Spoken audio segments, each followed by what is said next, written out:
साथियों, जय हिंद, जय भारत, वंदे मातरम। मैं आपका साथी वेटरन ओम प्रकाश जैसलमेर से। साथियों, आज के मंथन में 5-4 विषय है, महत्वपूर्ण हैं और मेरी आपसे हाथ जोड़ अपील है कि आप वीडियो को देखा करें और इस मेरे वीडियो को भले आप हल्का लें, लेकिन आने वाले भविष्य में जिसने ये वीडियो देखा होगा उसको मेरी सारी बातें याद आएगी। क्यों आएगी? क्योंकि मैं कोई ब्लंडर या कोई टीआरपी बढ़ाना या इस पैसा कमाना इस चक्कर में नहीं हूँ। इसमें होता तो अभी तक मैं पता नहीं कितने व्यू मांग लेता, कितना वो मांग लेता, कितने सब्सक्राइब मांग लेता। लेकिन मेरा मकसद है जो बिल्कुल करेक्ट इन्फॉर्मेशन है वो आपके सामने रखना और उससे आपको सचेत करना और आपको जागृत करना। तो आते हैं, सबसे पहले हम एक वीडियो आया मेरे भाई फौजी कपिल ने बहुत ही दुख व्यक्त किया है कि रविंद्र फौजी का यूट्यूब बंद कर दिया। अब वो इतना दुख जो है वो व्यक्त कर रहा है कि मैंने पास्ट में देखा है कि इसी कपिल ने रविंद्र फौजी के अगेंस्ट में कितने वीडियो बनाए हैं और जितने वीडियो इसने कपिल फौजी ने खुद ने स्पेशली मेरे को भेजे हैं उसके अगेंस्ट में कि मैं कपिल अपने रविंद्र फौजी को सपोर्ट ना करूं, तो वो मेरे को जो भेजे हैं वो आप आज भी मेरे पास पड़े हैं। लेकिन मेरे पास टाइम नहीं कि मैं वो सारी चीज़ें मतलब आपको बताऊँ। लेकिन रविंद्र फौजी, हाँ मैं मानता हूँ वो आपके ओआरओपी का कोई मुद्दा नहीं उठाता था, लेकिन सेना का अनुशासन, सेना के अंदर चल रही सारी बेरहमियाँ, वो सारी हमारे अत्याचार जितने भी सेना में चल रहे थे, जेसीओ ओआर सिपाही से लेके ऑनररी कैप्टन तक के, उस बंदे ने लड़े हैं, जूते खाए हैं, लट खाए हैं और वो छाती खोल के सरकार से बड़ा है, कोर्ट तक से बड़ा है। उसका यूट्यूब बंद हो जाना, समझ लो कि अभी तक तो लोकतंत्र के अंदर जो अच्छे जो वक्ता थे या अच्छे जो बंदे थे उनको चलता करना यूट्यूब अपने नेशनल मीडिया से। और ये जो सैनिकों की एक आवाज़ उठती हुई थी कि चलो पैसे के लिए तो 500 चैनल बने हुए हैं, आपको सुबह से लेकर शाम तक आपके खाते में पैसे आ रहे हैं, लेकिन एक चैनल वो था जो चैनल हमेशा ही फ़ोन आया और एक्टिव हो गया। सीधा उसने फ़ोन को रिकॉर्ड किया और आपके बीच में रख दिया, सीधा उठा के प्रधानमंत्री, राष्ट्रपति और कोर्ट सीधा ही। और उसका ये बंद हो जाना ये हमारे लिए बहुत बड़ी क्षति है। हमें इस चीज़ को उसका सहयोग करके उसके यूट्यूब को वापस खुलवाना चाहिए। एक आंदोलन की तरह हमें इस चीज़ को लेना चाहिए।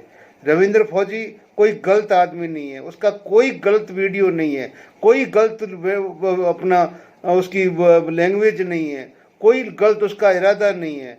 भाई एक सिपाही से आया हुआ है, आगे काम करेगा तो पैसे चाहिए, तो डोनेशन तो 2 रुपये लेगा ही लेगा।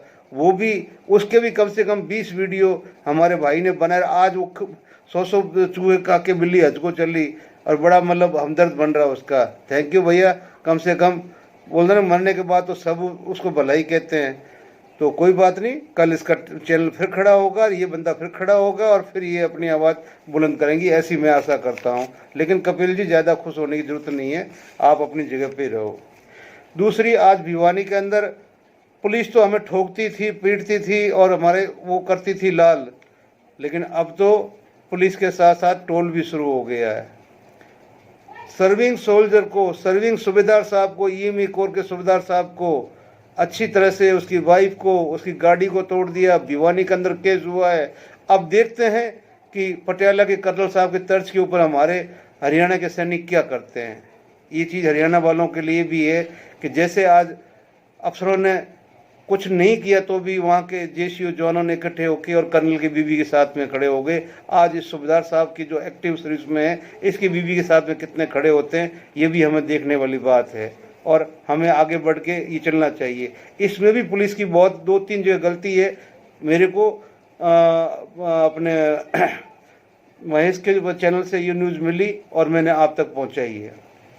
बाकी दोस्तों, एक 8th पे कमीशन का आपके सामने आ ही चुका है कि 1 जून 2072 तक जो वित्त विधेयक के अंदर जो सीसीएस रूल में अमेंडमेंट करके एक अध्याय जोड़ा गया है, 1 लेसन जोड़ा गया है, एक बिल जोड़ा गया है, इस बिल की आवश्यकता क्या थी? इसका बेस बनाया गया कि कांग्रेस सरकार ने जितनी भी थी वो पहले से बहुत असमानता मतलब वो क्रिएट की। हाँ, असमानता की क्रिएट उन्होंने हमारी 72% से उठा के 50% कर दी और 30% से उठा के 50% कर दी सिविलियंस की और अधिकारियों की। तो अब अगर ये बिल आया है हमारी असमानता मिटाने के लिए, इसको सीधा लिंक कर रहे हैं कि आपकी है जो अभी ये बिल को है जो तीन जो हमारे पेंशन रेगुलेशन है तीनों ही, जो 23 का भी है और अपना 72 का भी है और एक और बीच में 17 का भी है। तो इन पेंशनों बिलों के अंदर उसको अमेंडमेंट को डाल दिया गया। और उस बिल के अंदर सबसे बड़ी बात यह है कि सारी जो शक्ति है, वीटो पावर है, वो सरकार ने अपने हाथ में ले लिया है।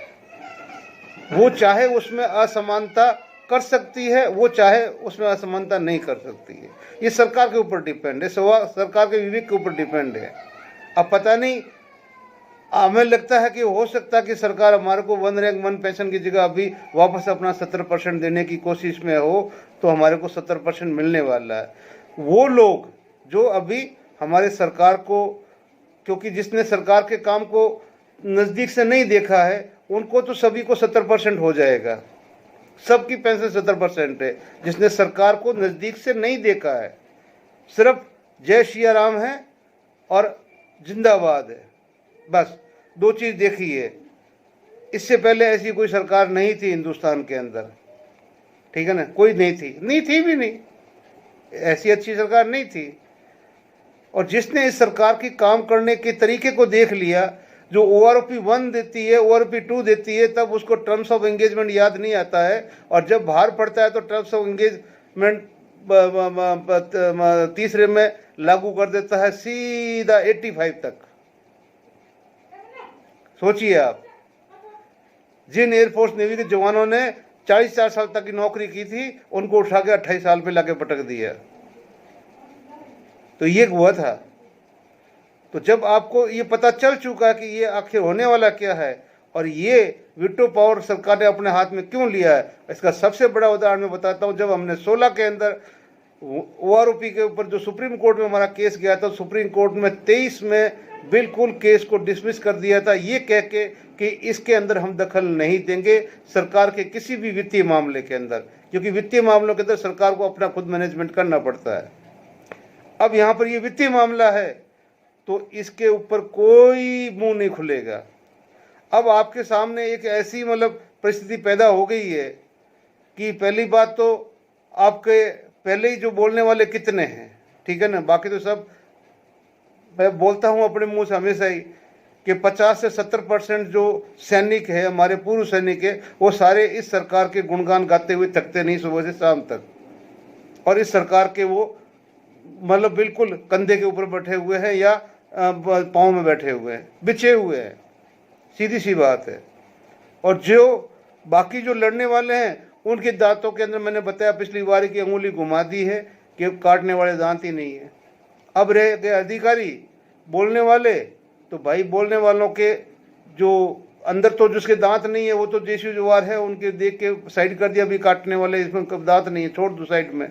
अब ये रह गए तो इनके ऊपर मुंह के ऊपर फेविकोल लगा दिया कि तुम चुप रहो, तुम्हारे आगे तो रैंक है, राज्यपाल बनोगे, MP बनोगे, ये बनोगे, वो बनोगे, तो उन्होंने फेविकोल यहाँ पे चिपका लिया। आपकी होगी जयराम जी की, ठीक है ना। अभी वो श्री गोपाल मिश्रा का वो लेटर घूम रहा पूरे सभी के बीच में, और वो सारी यही स्थिति कर रही है। सरकार को अगर हमारे साथ में असमानता नहीं करनी है, तो समानता नहीं करनी, तो सरकार एक बार कम से कम एक नोटिस है जो सरकार अपनी तरफ से जारी कर दे पब्लिक डोमेन के अंदर कि कोई भेदभाव नहीं होगा। 8वां पे कमीशन पिछले पे कमीशनों के तर्ज पे ही होगा, और हो सकता है उसके अंदर जो असमानता है उनको ठीक की जाएगी। जब तक सरकार नहीं कहती है तब तक इस सरकार के हमने 10 साल के कार्यकाल में देखा है, इसकी कथनी और करनी में अंतर है। जो ये कहती है वो नहीं करती है, वो आज आपके सामने है, ठीक है ना। कोई सरकार नहीं करती, इस सरकार की बात ही नहीं है, ठीक है ना। कांग्रेस सरकार आई थी यहाँ राजस्थान में ऋण माफ करने के लिए, कर दी माफ। ये अभी महाराष्ट्र में अभी ऋण माफ करने के लिए हो गया था। अभी गुड़ी पड़वा के दिन एक बच्चा खत्म हुआ फांसी लगा के, ठीक है ना, हो गए माफ, कहीं कुछ नहीं होने वाला है। और खुलेआम बोल देते हैं हम चुनाव के लिए करते हैं, बेवकूफ़ आप लोग जो हमें वोट देते हो। तो 8th पे कमीशन के अंदर अभी हालत हमारी क्या हो गई है कि आज इसका आप रिएक्शन देखो, OROP की इतनी विसंगतियाँ, 8th पे की इतनी विसंगतियाँ हैं। मेरे पास में 22 ग्रुप है, 22 ग्रुप के अंदर कहीं पर भी कोई भी बंदा जितनी आती है ना, तो पेंशन का कोई मैटर नहीं डालता है, कोई नहीं डालता है। बस गुड मॉर्निंग, जय हनुमान, ज्ञान गुण सागर, हिंदू बिल, वक्फ बोर्ड बिल वापस चाहिए, धारा 370 वापस चाहिए, वक्फ बोर्ड उखाड़ के फेंको, मुस्लिमों को बाहर निकालो, और काशी वापस लो, वो वापस लो। आपका हक लो भाई, कौन मना कर रहा है? आपका अपना था, आपके बाप दादाओं वाला लो, कौन मना कर रहा है? कोई नहीं कर रहा है, ठीक है ना। लेकिन ये जो हमारे हक के लड़ाई के लिए हमने कम से कम इतने मतलब ग्रुप बनाए, उस ग्रुपों के अंदर सुबह से शाम तक आपस में ये लड़ाई है। एक पोस्ट नहीं आती है उस 22 ग्रुपों के अंदर जिस ग्रुप के अंदर कि ये लिखा हो कि हमारा हक छीना जा रहा है, हमारा हक नहीं मिलेगा, हमें सावधान होना है। सारे के सारे अगर एक एक लाइन के लिए भी सोचें कि नहीं हमें इस तरह से खड़ा होना है, हमें लड़ाई लड़नी पड़ेगी अपनी लड़ाई लड़ने के हक में, क्योंकि हम बच्चे कितने हैं, 10-15% बच्चे हैं ऑब्जेक्शन करने वाले इस सरकार के सामने, बाकी सारे के सारे इस सरकार के थल्ले, कोई ऊपर नहीं है, ठीक है ना, और कुछ नहीं है। अब आज के दिन आपकी हकीकत ये हो गई, जिसको देखना है कि बिल क्या लेके आया है और वो क्या चीज़ है, वो पीछे क्लिप लगी हुई है। और मैंने PIB जो पब्लिक इंफॉर्मेशन जो ब्रॉडकास्टिंग होती है उसकी क्लिप पीछे लगा दी है, बिल पास होते ही उसके अंदर क्या पास हुआ है वो आप देख लें। उसके बाद में जनसत्ता की रिपोर्ट लगा दी है कि उसके बाद में उसका इफेक्ट क्या पड़ने वाला है। ये दो चीज़ अवश्य देख लें भाइयों, अवश्य देख लें। फिर अभी मैं आऊँगा आपके ऊपर वो कि भाई दांत हमारे पास है नहीं, और जिनके पास दांत है उनका ऊपर फेविकॉल लग गए, बात खत्म। हमारी आज के दिन वो कंडीशन कर दी है कि बकरी को इधर बांध दिया, सामने एक शेर को बांध दिया, और बीच में घास डाल दिया, हरा हरा हरा। देखो अब वो बकरी उस घास को देखेगी लेकिन मुंह नीचे नहीं करेगी, उसको पता है मुंह नीचे किया नहीं, शेर ने झपटा मारा नहीं, तो वो नीचे घास की तरफ देखेगी नहीं, वो शेर को देखेगी कि मुझे इससे बचना कैसे। इसलिए अब आप सोच लो कि मैंने जब OROP 3 आया था तब 2-3 वीडियो के अंदर बोला भी था कि रुक जाओ, 8th पे कमीशन आया तो आपको पता चलेगा कि जो आपकी तीनों OROP आपको किस स्टेज पे लेके आ गई है। खैर उस टाइम आप मेरी बात को मजाक समझ रहे थे, अभी हकीकत आपके सामने आ जाएगी। लेकिन भगवान करे ऐसा ना हो। अगर निर्मला सीतारमण अगर बोल रही है कि ऐसा हम उनके पूरे लाभों के ऊपर कोई ऐसा कुठाराघात या प्रहार नहीं करेंगे तो अच्छी बात नहीं, और करेंगे तो भाई साहब आप कुछ नहीं कर सकते हो। यहाँ मैं आप सभी से हाथ जोड़ के कह सकता हूँ कि हम सैनिक है। संत कबीर ने हम दोनों, आज जो पूरी हिंदुस्तान के अंदर एक ही सिर्फ मुद्दा है, हिंदू मुस्लिम, बाकी कोई मुद्दा बेरोजगारी का, महंगाई का कुछ है ही नहीं। अरे आप सोचिए, इतनी महंगाई के अंदर जो अभी फरवरी के आंकड़े आए हैं वो जनवरी से भी लेस हो गए। भाई तुम्हें कौन देगा फिटमेंट फैक्टर? कौन देगा? हो ही नहीं उसके लायक, देगा कौन? जरूरत ही नहीं तुम्हारे को। तुम्हें जरूरत होगी तो मैं बोल रहा हूँ 22 ग्रुप के अंदर एक किसी का मतलब वो नहीं आता कि भाई मैं खड़ा हूँ और वन पेंशन के लिए मैं इसके अंदर ये पोस्ट डाल रहा हूँ। तो कबीर जी ने क्या बोला था हमें हिंदुओं को? क्या बोला था? पाहन पूजे हरि मिले तो मैं पूजू पहाड़, ताते से चाकी भली पीस खाए संसार। और मुस्लिमों को क्या बोला? काकड़ पाथर जोड़ के मस्जिद लई चुनाए, ता चढ़ी मुला बांग दे, क्या बहरा हुआ खुदा है? ये हालत तो हमारी है। किस पे भरोसा करोगे भाई? कहीं कुछ नहीं है। आप एक तरह से बिल्कुल ही आपकी हस्ती मिटती जा रही है। सिविल पुलिस ठोक रही है, टोल वाले ठोक रहे हैं, कोई सुनने वाला नहीं है, कोई संज्ञान में लेने वाला नहीं है, कोई आपको संख्या में लेने वाला नहीं है। आपके वोट वो ले जाते हैं और आप मुंह देके खड़े रहते हैं। वही बकरी और शेर वाला सीन बना के आपको खड़ा कर दिया जाता है। जय हिंद, जय भारत। वंदे मातरम। मिलते हैं अगले वीडियो में, लेकिन पक्का इस बात पे सोचें कि आगे आने वाला हमारा भविष्य हमें क्या पुकार रहा है, क्या कह रहा है, क्या इशारा कर रहा है, ये आपको सोचना पड़ेगा, आपको अब मंथन करना पड़ेगा। मेरे मंथन में कुछ नहीं है। Thank you. जय हिंद, जय भारत। अभी आप ऊपर देख लें, आज़ादी का अमृत महोत्सव है। केंद्र सिविल सेवा मतलब जो CCS रूल, पेंशन नियमों और भारत की संचित निधि से पेंशन देनदारियों पर व्यय के सिद्धांतों के वैधकरण के संबंधित विधेयक कल वित्त विधेयक 2025 के हिस्से के रूप में लोकसभा में पारित किया गया। अब वो क्या था वो अभी आप देख लीजिए। ये 26 मार्च का PIB का रिपोर्ट है, यानी कि ये एथेंटिक रिपोर्ट है। केंद्रीय सिविल सेवा पेंशन नियमों और भारत की संचित निधि से पेंशन देनदारियों पर व्यय के सिद्धांतों के वैधकरण के संबंधित विधेयक कल वित्त विधेयक 2025 के हिस्से के रूप में लोकसभा में पारित किया गया, यानी कि उसके अंदर कुछ चीज़ जोड़ी गई है। वैधकरण कानून इस सिद्धांत को मान्यता प्रदान करता है कि पेंशन नियमों के प्रति पूर्वाग्रह के बिना केंद्र सरकार के पास पेंशन भोगियों के बीच एक सामान्य सिद्धांत के रूप में अंतर स्थापित करने का अधिकार है, जो कि पहले नहीं था। पहले वो मतलब दो पेंशन भोगियों के बीच में अंतर का सरकार को अधिकार नहीं था, लेकिन इस सिद्धांत के बाद में, इस बिल के बाद में अब ये अधिकार सरकार के पास आ चुका है कि वो दोनों के बीच में अंतर कर सकती है तथा पेंशन भोगियों के बीच अंतर किया जा सकता है या बनाए रखा जा सकता है, जो केंद्रीय वेतन आयोगों की स्वीकृति अन्य संस्थाओं से निकल सकता है और विशेष रूप से सेवानिवृत्ति की तारीख के आधार पर अंतर किया जा सकता है। यानी कि जो सेवानिवृत्ति की तारीख है उसके ऊपर भी अंतर किया जा सकता है। यह कानून 1/6/1972 से प्रभावी हो गया है। यानी कि जो ये कानून बिल लाया गया है, ये बिल कोई ऐसा नहीं कि ये 2025 में बिल पेश हुआ है और ये with effect from this date या दिस ईयर दिस मंथ, नहीं, ये 1 जून 1972 से प्रभावी हो गया है, जिससे संविधान के अनुच्छेद 309 के तहत CCA पेंशन नियम 1972, CCS पेंशन नियम 2021, CCS असाधारण पेंशन नियम 2023 के अंतर्गत बनाए गए सभी नियमों को समय समय पर संशोधन किए सभी निर्देशों सहित मान्य किया गया है।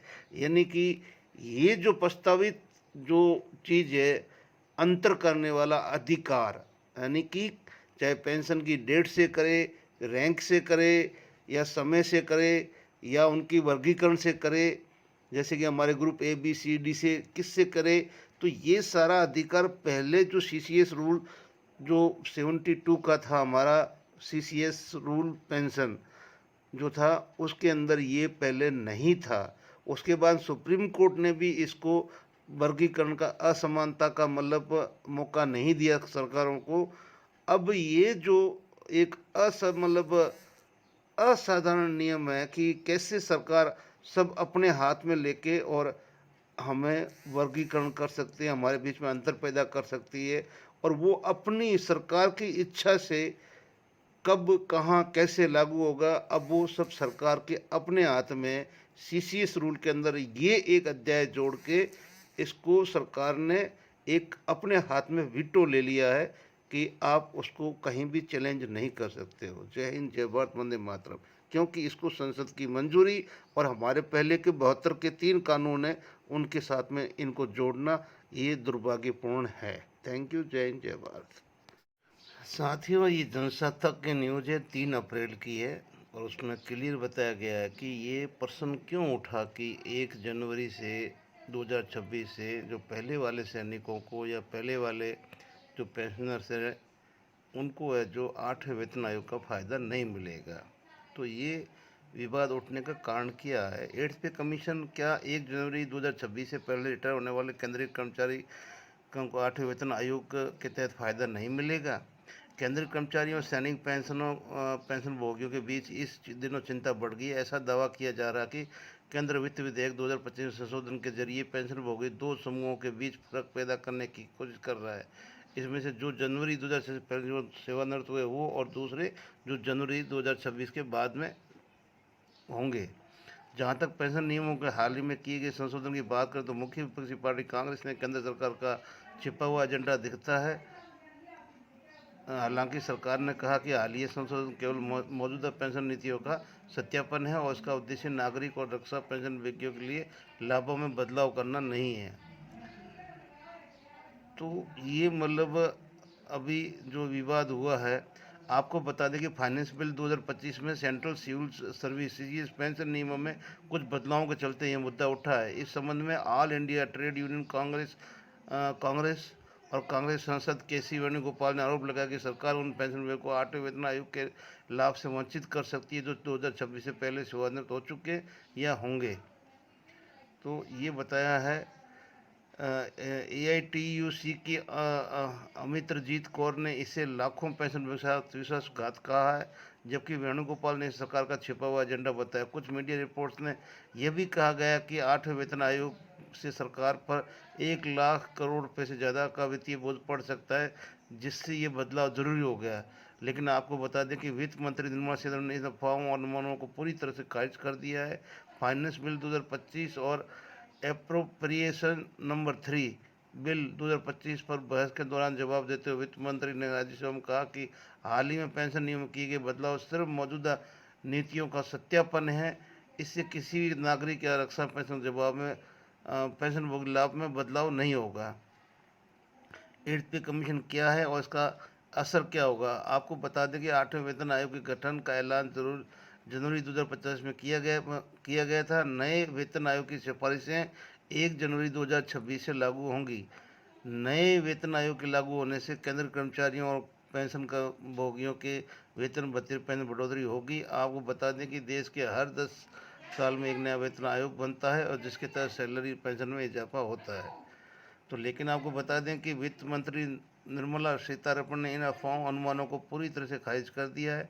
Finance bill 2025 appropriation number 3 bill 2025 बहस के दौरान जवाब देते वित्त मंत्री ने राज्यसभा में कहा कि मतलब वही कि भी इनमें कोई लाभ में कोई बदलाव नहीं होगा। 7वां जो वेतन आयोग था 2016 में लागू हुआ था, जिसमें ये सुनिश्चित हुआ था कि साल 2016 से पहले या बाद में रिटायर होने वाले कर्मचारियों को बराबर पेंशन मिलेगी, ताकि पुराने और नए पेंशन के बीच किसी तरह का भेदभाव न हो।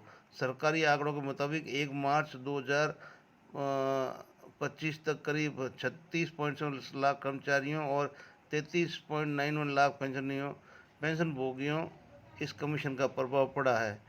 पेंशन में भेदभाव के आरोपों पर सरकार ने क्या कहा, जैसा कि हमने बताया कि वित्त मंत्री ने 27 मार्च 2025 को संसद में इस विवाद का स्पष्टीकरण दिया है। उन्होंने कहा कि 2016 से पहले रिटायर होने वाले पेंशन भोगियों को 2016 के बाद रिटायर होने वाले लोगों जैसे ही फायदे मिले और ये सिद्धांत बरकरार रहेगा। उन्होंने स्पष्ट किया कि फाइनेंस बिल में बदलाव एक सुधार की एक प्रक्रिया मात्र है, पेंशन से जुड़ा कोई भेदभाव नहीं है। इससे पहले 18 मार्च 2025 को उन्होंने सांसद कंगना रनौत और सजदा अहमद को बताया था कि जल्दी 8वें वेतन आयोग को अंतिम रूप दिया जाएगा और इसके प्रभाव का आकलन बाद में किया जाएगा। क्या पुराने पेंशन भोगी पर असर पड़ेगा? नहीं, टेक्निकल सुधार को अलग समझने से चलते ये विवाद शुरू हुआ है। सरकार का मकसद पेंशन कैलकुलेशन को सरल करना है, न कि पुराने पेंशन भोगियों को इससे बाहर करना है।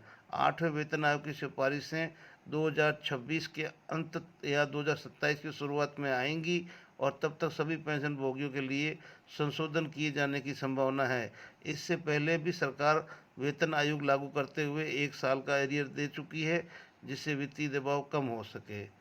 तो दोस्तों, ये था आपका बढ़ेगा नहीं बढ़ेगा या क्या होगा क्या नहीं होगा, और ये जनसत्ता की 3 तारीख की खबर है। अब आगे और देखिए।